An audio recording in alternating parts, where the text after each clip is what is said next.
압살롬이 그의 이복형인 암논을 죽이고 그술 땅으로 도망을 쳤습니다. 그러나 한 나라의 왕인 다윗은 이 문제에 대해서 어떤 결정도 내리지 못한 채 해결책을 찾지 못하고 답답한 나날을 보내고 있습니다. 왜냐하면 맏아들인 암논의 범죄 때에도 그랬듯이 이번 사건에도 자신이 동일한 범죄자이기 때문입니다. 다윗은 밧세바의 남편을 죽인 죄로 인해서 이 문제를 제대로 해결할 수 있는 능력과 이치에 있지를 못합니다. 이것이 밧세바 사건이 다윗의 생애에 가져다주는 가장 중요한 이정표가 될 것입니다. 그는 이스라엘의 왕으로서 하나님의 통치를 구현해야만 되는 사람입니다. 그는 법을 공정하게 시행해야 될 책임을 지고 있습니다. 그러나 그 법에 자신이 저촉되어 있어서 그 법을 시행하지도 못하고 자신을 처벌하지도 못하는 그러한 처지에 놓여 있는 것입니다.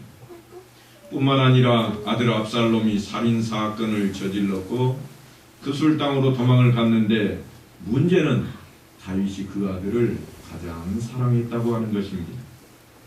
어떻게 해야 할지 참으로 난처한 입장에 처해 있는데 바로 그때에 그의 신복인 요압이 그의 마음을 알고 드보아에서 있는 한 여인을 불러다가 이제 일찍이 나단 선지자가 그랬듯이 한 비유를 다윗에게 들려줍니다. 그 비유는 오늘 본문에 나온 대로 한 과부에게 두 아들이 있었는데 그 두 아들이 서로 싸우다가 그만 형이 아우를 죽여버리고 맙니다. 형이 아우를 죽였다는 소식이 이웃들에게 퍼졌습니다.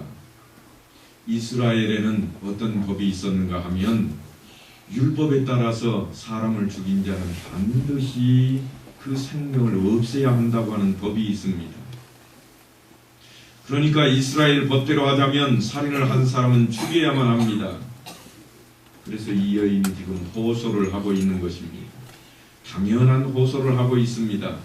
살아있는 아들이 범죄자인 것은 분명하지만 그를 법대로 처리해버리면 가문이 끊기게 생겼습니다. 다윗 왕이 그 처지를 듣고 해답을 냅니다. 너의 아들의 머리카락 하나도 땅에 떨어지지 않게 할 것이라 그렇게 약속을 합니다. 물론 나단의 때에도 그랬습니다. 이웃집의 어린 양을 잡아다가 그것도 빼앗아다가 자기 집에 온 손님을 대접했던 그 부자의 이야기를 듣자마자 다윗이 한 말이 어떻게 그럴 수가 있단 말이냐. 누구라도 내가 처벌을 할 것이라 그렇게 말했던 것처럼 이번에도 이와 같이 말을 하고 있는 것입니다. 그러자 이 여인이 왕에게 그런데 왕께서는 왜 그렇게 하지 않으십니까? 하고 반문을 할 때 다윗은 이제 할 말을 잃어버리고 맙니다. 그래서 중요한 결단을 내립니다. 법을 어기는 한이 있더라도 아들을 살리기 위해서는 압살롬의 죄를 용서해야 되겠다 하는 것이 바로 이 사무엘하 14장의 내용입니다. 우리 한번 서로 인사하십시다. 샬롬. 말씀대로 사셨나요? 말씀대로 살겠습니다. 아멘. 아멘이십니까? 예. 이건 암기하자고 외치는 것이 아닙니다. 그냥 설교 시간에 할 일이 없어서 이렇게 외치는 게 아니고요. 우리가 그렇게 실천에 옮겨야 되겠기 때문에 삶에서 우리의 모습을 찾아야 되기 때문에 지금 이렇게 서로 인사를 나누게 되는 것입니다. 오늘 말씀은 법과 생명에 관한 내용입니다. 법이 먼저냐 생명이 먼저냐 하는 이야기입니다. 법을 따르자니 생명을 없애야 되겠고 생명을 살리자니 법을 어겨야 되겠다. 이런 내용을 지금 담고 있습니다. 그런데 사실은 법이라고 하는 것이 무엇 때문에 존재하는가 하면 생명을 살리기 위해서 법이 존재합니다. 생명을 살리기 위해서 법이 존재하는데 오늘 이야기를 듣고 보니까 그 법이 생명을 죽이게 생겼습니다. 생명을 보호하기 위해서 법이 있어야 할 것인데 지금 오늘 법 이야기를 하고 보니까 생명을 보호하기는커녕 붙잡아다가 죽여야 되는 것이 법이라고 하는 것입니다. 잘못하면 법이 생명을 해할 수도 있다 하는 것을 교훈하고 있는 것입니다. 여기에서 말하는 이 생명은 하나님께서 그분의 형상대로 만드시고 영광을 드러내기 위해서 사랑하는 존재입니다. 그러니까 이 두부와 여인에게는 가장 사랑하는 자신의 피부치 아들이요, 하나님께로 말씀을 드리자면 바로 그러한 존재가 우리라고 하는 겁니다. 하나님의 형상대로 만들어 놓은 세상에서 가장 사랑하는 하나님의 백성들이라고 하는 것입니다. 하나님께서 사랑하시는 그러한 존재입니다. 그러니까 쉽게 이야기하자면 사랑이 먼저냐 법이 먼저냐 하는 이야기가 되는 것입니다. 과연 사랑이 먼저냐 법이 먼저냐 하는 이야기를 지금 하고 있습니다. 그래서 우리는 사랑이 먼저이기 때문에 용서라고 하는 것이 도입되는 겁니다. 그냥 맨날 우리는 용서해야 됩니다. 우리가 용서하지 않으면 안 됩니다 하고 외치는 메아리가 아니라 사랑이 먼저라고 하는 그 사실 때문에, 법보다도 사랑이 더 먼저라고 하는 그 사실 때문에 우리에게 용서라고 하는 것이 존재하게 된다고 하는 것입니다. 용서라고 하는 이 문제를 우리는 참으로 깊이 있게 이해하고 생각을 해야만 합니다. 왜냐하면 용서라고 하는 것은 우리 인생들이 법대로 살 수 없다고 하는 것을 인정하는 것이 되기 때문입니다. 법대로만 살 수는 없다. 그 이야기가 곧 용서해야 된다 하는 말로 우리에게 교훈을 주고 있기 때문입니다. 법대로만 살 수 없다고 하는 그 말은 그것보다 더 고귀하고 더 귀한 생명을 우리의 힘으로 유지하거나 우리 스스로 보존할 수 없다는 것을 의미하기도 합니다. 법은 생명이 아닙니다. 그러니까 생명을 보호하는 수단이면서도 사실은 생명도 없는 것이 생명을 보호하는 데는 턱없이 부족하다 하는 것을 아는 것이 용서를 불러오게 만드는 것입니다. 누구를 용서한다고 하는 것은 상대방의 한계를 인정하는 것입니다. 그래, 그럴 수도 있겠다. 그래서 용서하게 되는 것입니다. 분노가 차오르면 결코 그럴 수가 없다. 정의로움이 차올라오면 그래서는 안 된다 하는 마음으로 우리가 결단을 내리게 될 것인데, 그러한 결단을 내리는 마음 가운데 그래, 그럴 수도 있겠다 하는 마음이 들어야만 용서할 수가 있는 것입니다. 그것은 이해하게 된다고 하는 것입니다. 뿐만 아니라 자신도 용서받아야만 할 존재라고 하는 사실을 인정하게 되는 것입니다. 너만 그런 게 아니야. 사실은 나도 그래. 그것이 없이는 용서할 수가 없는 것입니다. 누구를 용서한다고 하는 것은 먼저 자신을 용서한 그 위에만 설 수가 있는 것입니다. 우리는 이 사실을 주님께서 가르쳐 주신 기도문에서 배우게 됩니다. 우리가 우리에게 죄 지은 자를 사하여 준 것 같이 우리의 죄를 사하여 주옵시고 하는 이 기도를 우리가 피상적으로 읽기만 하면 마치 우리가 은혜를 베푼 것만큼 우리에게도 은혜가 돌아온다고, 은혜를 베풀어 달라고 하는 것으로 들립니다. 그러나 이 기도의 핵심은 사람들 사이에서도 이웃들과의 관계에서도 우리는 서로에게 용서를 받아야만 할 그러한 만큼 부족한 존재라고 고백하고 있는 것입니다. 우리는 용서받지 않으면 안 될 사람이라, 우리는 부족한 사람들이다. 그것을 하나님께 고백하고 있는 내용입니다. 사람들끼리 용서해야 된다고 하는 것은 저 사람만 나한테 잘못하는 것이 아니라 나도 누구에게나 잘못할 수 있다고 하는 것을 알기 때문에 용서하는 것입니다. 우리가 서로 용서할 수밖에 없는 존재라면 하나님 앞에서는 더더욱 그렇습니다. 우리가 용서를 구해야지 권리를 주장할 수만 있는 그런 존재가 결코 아니기 때문입니다. 그래서 다윗이 압살롬을 용서한다고 하는 것은 다윗이 그 자신이 용서받아야 할 존재라고 하는 사실을 하나님 앞에서 깊이 깨우친 것을 말하는 것입니다. 우리는 지난 시간에 암논 사건을 통해서 인간이 기독교 신앙을 갖는다고 하는 것이 종교적이라는 그 이름으로 윤리와 도덕을 상회하는 어떤 인간의 고귀함이나 수준을 과시하는 것이 아닌 것을 배웠습니다.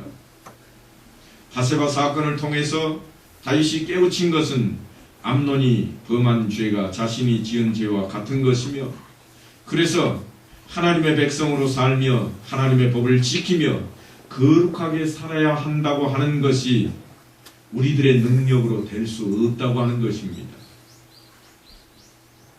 이것이 다윗에게 있어서 바세바 사건이 주는 가치입니다.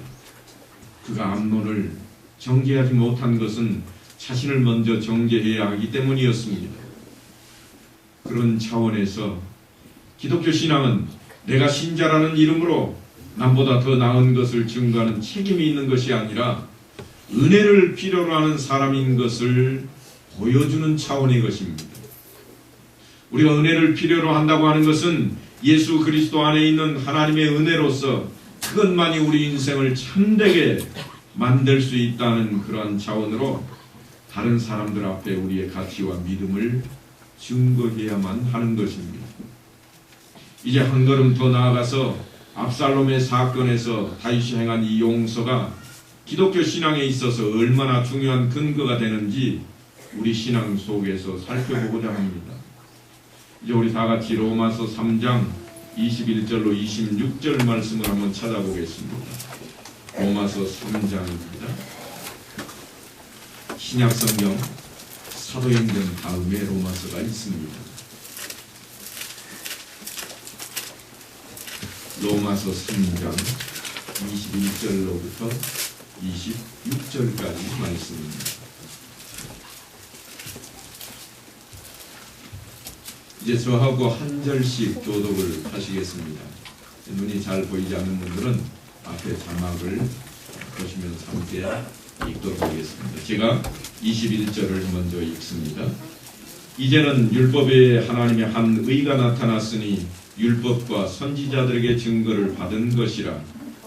예수 그리스도를 믿음으로 말미암아 모든 믿는 자에게 미치는 하나님의 의니 차별이 없느니라. 모든 사람이 죄를 범하였음에 하나님의 영광에 이르지 못하더니 그리스도 예수 안에 있는 성령으로 말미암아 하나님의 은혜로 값없이 의로하심을 얻은 자가 되느니라. 이 예수를 하나님이 그의 피로써 믿음으로 말미암는 화목제물로 세우셨으니 이는 하나님께서 길이 참으시는 중에 전에 지은 죄를 관과하심으로 자기의 의로우심을 나타내려 하심이니 곧 이때 자기의 의로우심을 나타내사 자기도 의로우시며 또한 예수 믿는 자를 의롭다 하려 하심이라. 아멘. 대부분의 성도들이 성경을 통해서 구원에 대한 가르침을 이해하고 신앙 고백을 하기도 합니다만 그 내용은 참으로 깊고도 넓습니다. 서두에 말씀드린 대로 하나님은 우리를 자기의 형상대로 지으셨고 우리를 사랑하는 대상으로 삼으셨습니다. 그리고 그 생명을 보존하기 위해서 율법을 주셨습니다. 생명을 죽이기 위해서 율법을 주신 것이 아니라 생명을 살리기 위해서 율법을 주셨다고 하는 것입니다. 그러나 우리 인생들은 그 율법을 만족시키지 못하고 있습니다. 그렇게 되다 보니까 생명을 보존할 길이 없습니다.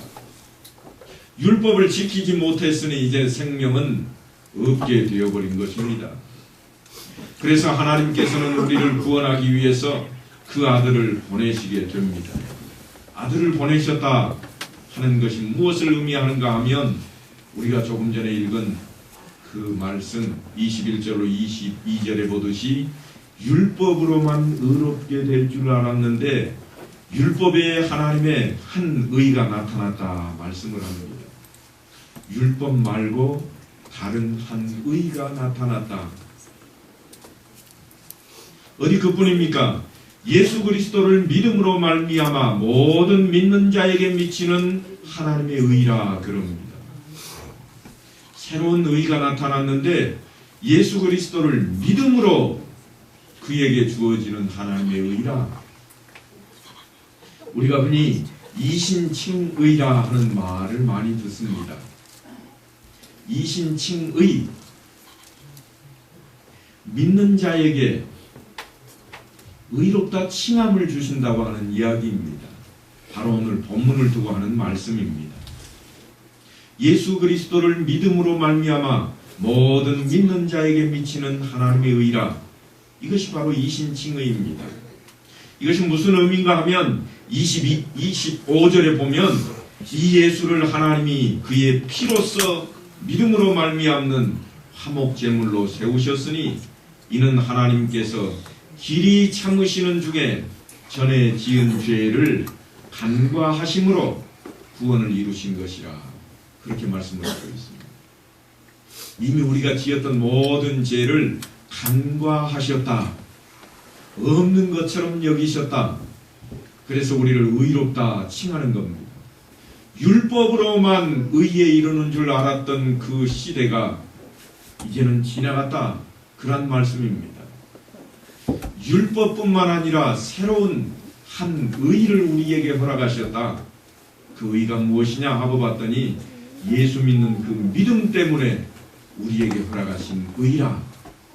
예수를 믿으면 어떻게 우리를 의롭다고 하시는가 하면 너희의 죄를 내가 없는 것처럼 용서해버리겠다. 그렇게 말씀을 하고 있습니다. 그러니까 우리가 이 로마서를 통해서 보는 이 내용이 어디에 그대로 담겨 있는가 하면 우리가 오늘 살핀 사무엘하 14장에 그대로 담겨 있습니다. 우리가 흔히 다윗을 예수님을 예표하는 인물이라 그렇게 이야기합니다. 특별히 성경에서는 예수님을 가리켜서 다윗의 후손이라 그렇게까지 이야기합니다. 그런데 그 내용이 뭔가 하면 예수님을 믿는 그 믿음 안에 있어야 할 그 용서라고 하는 것이 다윗을 통해서 이미 우리 앞에 드러나게 되었다고 하는 것을 말하고 있습니다. 우리의 못난 것을 심판하지 않으시고 율법의 기준에 모자란 우리를 법대로 처벌하지 않으실 뿐만 아니라 법으로는 할 수 없는 생명을 구원하기 위해서 예수 그리스도로 말미암아 허락하시는 것이라 그런 말씀입니다. 법을 가지고 사실은 생명을 보호하려고 했는데 생명을 보호하기는커녕 생명을 죽이게 생겼다. 그래서 하나님이 어떤 처방을 내리시는가 하면 율법 가지고 너희들에게는 안 되겠다. 이제 내가 예수 그리스도를 너희에게 보내겠다. 그런 차원인 것입니다. 가장 기본적인 것은 법에 저촉되고 기준에 미치지 못하는 우리를 용서하는 것으로 우리를 향하신 사랑을 이루시고 있다고 하는 것입니다. 하나님의 사랑은 하나님의 공의를 그냥 덮을 수가 없습니다.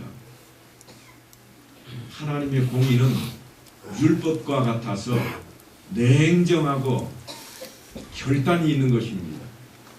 그러나 하나님의 사랑이 우리에게 개입되어서 율법 말고 새로운 한 의를 우리에게 허락하십니다. 그래서 우리가 흔히 말하는 예수님의 말씀, 나로 말미암지 않고는 아버지께로 올 자가 아무도 없느니라 하는 말씀이 바로 이 자리에 드러나게 되는 것입니다. 다른 것 가지고는 할 수가 없습니다. 다른 것 가지고 하려고 하면 무엇을 드러내야 되는가 하면 율법을 드러내야만 합니다. 율법을 다 지켰는가? 오케이, 그러면 너는 의로운 자라. 그럴 수 있습니다. 그런데 우리 인생들은 아무도 어느 누구도 율법을 다 지킬 수가 없습니다. 그래서 다 죽을 수밖에 없다. 법으로는 다 죽을 수밖에 없는 법에 저촉된 인생들이라. 그러나 이제 내가 독생자 예수 그리스도를 너희에게 보냄으로 너희를 용서할 것이라 하는 것입니다. 이것이 바로 기독교 신앙을 성립시키는 근거입니다. 하나님은 우리를 사랑하십니다. 사랑하시기에 그 아들을 우리에게 주셨습니다. 그 아들을 주셨다고 하는 것이 무슨 의미인가를 생각할 때 우리가 꼭 확인해야만 하는 것이 있는데, 그것은요, 우리가 반드시 용서를 받아야 한다고 하는 것을 깊이 깨우치는 데서부터 출발해야 된다고 하는 것입니다. 용서가 없으면 우리는 결코 구원을 얻을 수가 없습니다. 용서가 없이는 우리는 의인이라 칭함을 받을 수가 없습니다. 우리가 읽었던 로마서 3장 25절의 말씀처럼 이 예수를 하나님이 그의 피로써 믿음으로 말미암는 화목제물로 세우셨으니 그랬습니다. 믿음으로 말미암는 화목제물로, 다시 말하면 용서의 조건으로 예수를 어떻게 세웠는가 하면 그의 피로써 세웠다, 그렇게 말씀을 하고 있습니다. 그렇게 화목제물로 세우셔놓고 하나님께서 길이 참으시는 중에 우리의 죄를 간과하시겠다, 그렇게 말씀을 합니다. 그렇게 하셔야만 어떻게 된다고 했는가 하면 자기의 의로우심을 나타낼 수가 있다, 그런 말씀입니다. 아무리 우리 인생들을 사랑하지만 하나님의 공의를 저버릴 수는 없습니다. 그래서 하나님께서 심판은 해야 되겠다, 처벌은 해야 되겠다. 그 처벌을 어떻게 하고 계시는가 하면 하나님 자신을 통해서 처벌하고 있는 것입니다. 하나님 자신을 통해서 하나님을 이 땅에 인생으로 오게 만드시고 그 인생으로 오신 하나님을 십자가에 못 박혀 죽게 하심으로써 그 피값을 통해서 너희를 대신 용서하겠다, 그런 말씀입니다. 그러니까 우리는 용서를 생각하지 않고는 우리가 구원 얻을 수가 없고, 용서를 생각하지 않고는 우리가 예수를 믿는 자라 말할 수 없게 되어버렸습니다. 그것 때문에 내 이웃을 사랑하라, 주님께서 말씀하십니다. 우리가 이웃을 사랑하는데 용서가 없이는 사랑할 수가 없습니다. 하는 일마다 다 내 마음에 걸립니다. 이것도 마음에 안 들고 저것도 마음에 안 듭니다. 물고 가지고도 싸워야 되고, 날라오는 낙엽 덩어리 가지고도 싸워야 되고, 하다못해 축산농가 옆에서는 냄새 가지고도 싸워야만 합니다. 그런데 주님께서 우리를 향해서 뭐라고 말씀하시는가 하면 너희는 용서해야 된다. 어디까지 용서할 것이냐 하고 봤더니 내 원수를 사랑하라, 그렇게 말씀합니다. 내 원수를 사랑하라. 원수를 사랑하려면 얼마나 용서해야 될까? 70번씩 7번이라도 용서하고 또 용서해라. 끊임없이 용서하면 주님께서 우리를 향해 허락하신 그 사랑이 우리를 통해서도 드러나게 될 것이라, 그러한 말씀을 하고 있습니다. 그러니까 사실은 내가 예수를 믿는다 그러면요, 내 이웃집에서 내 집에다가 쓰레기 봉투를 집어 던져도 용서할 수 있게 되어야만 합니다. 쉬운 일이 아닙니다. 정말 어려운 일입니다. 그래서 예수님께서 십자가에 못 박혀 죽으신 겁니다. 쉬운 일인데 예수님께서 십자가에 못 박혀 죽으셨겠습니까? 너무나도 어려운 일입니다. 내 마음에 정말 한 구석을 차지하고 있는 분노입니다. 내 눈에 흙이 들어가기 전까지는 결코 용서할 수 없는 문제로 가득 채워진 것이 우리 인생들입니다. 그런데 그런 인생들을 향해서 주님께서 내가 너를 용서하겠다, 내가 너를 용서하겠다, 그런 차원으로 다가오신 것입니다.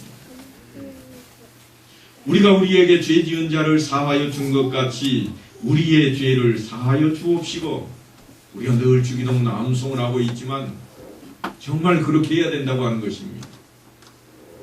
우리가 그렇게 입술로만 고백하는 것이 아니라 우리의 마음으로, 우리의 심중에 드러나는 그것으로 지켜야만 하는 내용입니다. 우리에게 죄 지은 자를 용서한 것 같이, 그런 말입니다. 그 말은 내가 먼저 용서를 하겠습니다, 그런 의미로 우리가 받아들여야 됩니다. 저 사람이 먼저 나를 용서해야 나도 용서하겠다, 그런 차원이 아니라 무조건적으로 내가 먼저 용서하겠습니다, 그러니 나를 주님의 피로 값없이 사주십시오, 그런 차원입니다.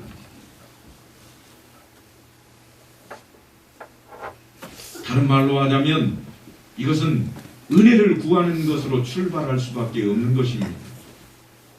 그것이야말로 사랑으로 가는 유일한 길입니다. 우리가 그저 용서한다 그렇게 하면요, 너무나도 우리만 손해보는 것처럼 들려집니다만 사실은 그것이 우리가 요구하는 은혜입니다. 하나님 내게 은혜를 베풀어 주십시오 하는 이 말은 내가 먼저 용서하겠습니다, 내가 먼저 용서하겠습니다, 그러니 내게도 은혜가 필요합니다. 어떤 은혜입니까? 나를 용서하시는 그 은혜. 하나님의 용서가 드디어 우리에게 임하게 되는 것입니다. 기독교 신앙의 가장 큰 특징은 사랑입니다. 그런데 이 사랑은요, 하나님 사랑과 이웃 사랑으로까지 확대되도록 우리가 요청을 받고 있습니다. 그것이 주님께서 늘 외치신 말씀입니다. 내가 예수를 믿고 하나님의 사랑을 받았으니 하나님을 사랑하는 것은 물론이요, 나도 그 사랑으로 이웃을 사랑하자고 하는 것입니다. 이 사랑의 시작은 예수님의 용서로부터 시작이 되었습니다. 그것이 예수님께서 우리를 통해서 이제 내 안에 자리 잡게 된 것입니다. 이제는 내가 그 용서를 들고 일어서야 될 때입니다. 내가 이제는 그 용서를 사용해야만 할 때입니다. 가만히 묻어놓고 잠재워 놓는 것이 아니라 이제는 사용해야 된다고 하는 것입니다.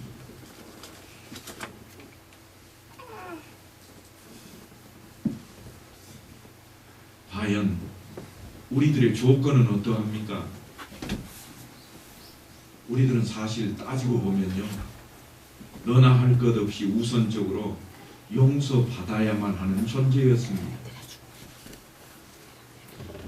예수님께로부터 용서를 받지 못하면 예수님의 그 보혈의 공로를 통하지 아니하고서는 우리가 아무도 구원을 얻을 자가 없기 때문입니다. 그러니까 우리가 이웃을 용서하고 사랑할 수 있는 그 이유는 다름 아닌 우리 자신이 주님으로부터 용서를 받으며 조건 없는 그 사랑을 받은 것 때문인 것입니다. 이것을 다윗은 밧세바 사건을 통해서 깨닫게 되었습니다. 밧세바 사건을 통해서 인간이 무엇인지를 보게 된 것입니다. 은혜가 무한정 필요하다고 하는 것을 배운 것입니다. 그럼에도 불구하고 하나님께서 우리를 사랑하신다고 하는 것은 결국 우리에게 자격과 능력을 요구하는 것이 아니라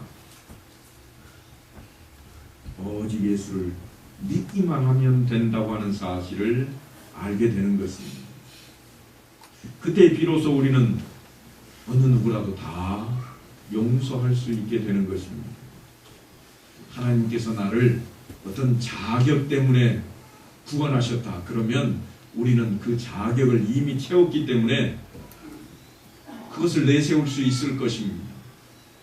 그러나 하나님은 우리에게 자격을 요구하신 적이 한 번도 없습니다. 어느 누구나 다 하나님께서 용서하시기로 작정을 하셨던 것입니다. 하나님이 세상을 이처럼 사랑하사 그렇게 말씀을 하신 이유가 거기에 있습니다. 어느 누구나 다 자유의지를, 하나님께서 주시는 그 자유의지를 갖고 있습니다. 그래서 예수 그리스도를 통하게 되는 자는 다 구원함을 얻게 될 것입니다. 자유롭게 예수를 택할 수도 있고 택하지 않을 수도 있을 것입니다만, 택한 자에게는 분명하게도 하나님의 나라를 허락하시는 것입니다. 주님의 십자가의 보혈의 공로를 통해서 용서함을 허락하시는 것입니다. 그래서 자신을 용서하듯이 용서할 수 있게 만들었다고 하는 것이 기독교 신앙의 근간이 되어지는 것입니다. 다윗은 바세바 사건을 기준으로 해서 그 전의 다윗과 그 후의 다윗으로 나눌 수가 있게 됩니다. 그의 전반부 인생은요, 다윗이 어떠했는가 하면 의욕과 이상과 명분의 신앙이었습니다. 다윗은 하나님의 이름으로 내가 나가노니 하고 골리앗 앞에 당당하게 섰습니다. 그의 명분이 있었고 의욕이 있었습니다. 하나님의 나라에 대한 이상도 있었습니다. 그런 신앙이었습니다. 다윗이 가는 곳마다 다 전쟁에서도 이깁니다. 사울은 천천히요, 다윗은 만만이라 할 정도로 다윗은 가는 곳마다 다 승리를 이끌어내었습니다. 그러나 바세바 사건 이후에 그는 어떻게 돌변하는가 하면 은혜를 구하고 용서하는 인생으로 바뀌어버립니다. 이제는 더 이상 자기를 내세우고자 하지 않습니다. 한 나라의 왕이면서도 때로는 쫓겨다닙니다. 그것도 아들이 반란을 일으켜서 자기를 내몰고 자기 생명을 쫓아다닙니다. 그럼에도 불구하고 다윗이 어떻게 하는가 하면 그래도 용서하자. 이것이 다윗의 후반기 그의 인생입니다. 그래서 이제 드보와 여인의 비유를 통해서 자신을 돌아보고 마지막으로 결정하게 되는 것이 무엇인가 하면 압살롬을 용서하자, 이렇게 되는 것입니다. 사랑하는 성도 여러분, 꼭 나 자신은 어떠하십니까? 이 시간 자신을 돌아보고 주님의 그 사랑을 따라서 용서하는 그러한 성도들이 되시기를 바랍니다.